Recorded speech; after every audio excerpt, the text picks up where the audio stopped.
Welcome, everyone.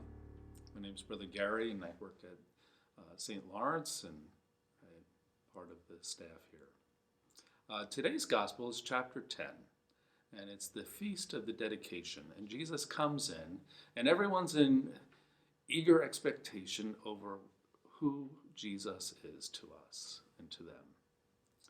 And so their experience is that all these miracles have been happening, all these things, and they're divided. They don't fully grasp who Jesus is because they know where he came from.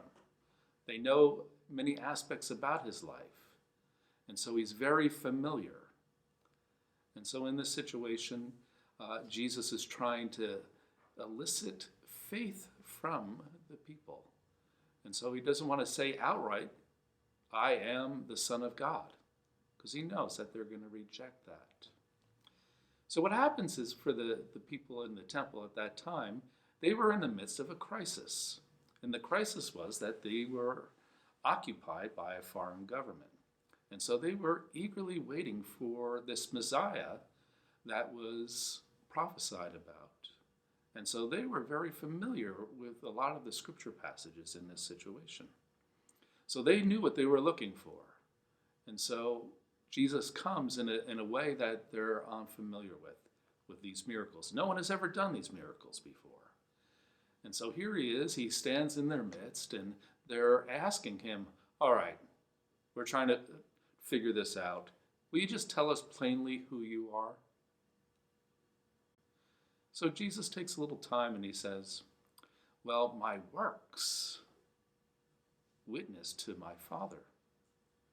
And they're kind of like, oh, well, we just want a plain answer. And isn't that what happens to us a lot of times when we're going through a crisis? And we want the answers. And we want the answers now. And in a certain way, once we get the answer, we think we're going to be all right. Okay, I have the answer. Well, he gives them the answer. He says, I am the Son of God. I and the Father are one.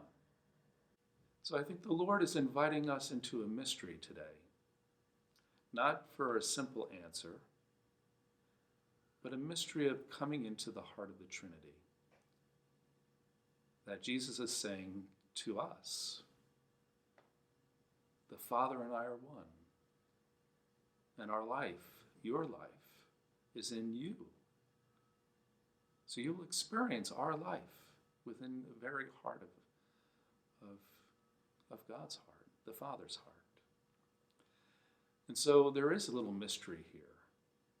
And the mystery is that for us in our baptism, we have received a grace and we have become the temples of the living God. That it isn't no longer this, who are you from the outside, but it's, we know who you are from the inside because we are united to the Trinity in a very unique and profound way. So we need to have confidence. Maybe not in the circumstances that we see on the outside, but on the reality that is in the inside. That we are God's temple. God dwells among us. He dwells in us. And we can be confident that we will be richly provided for here in this life, but ultimately in the perfection of the next. God bless you. See you next Friday.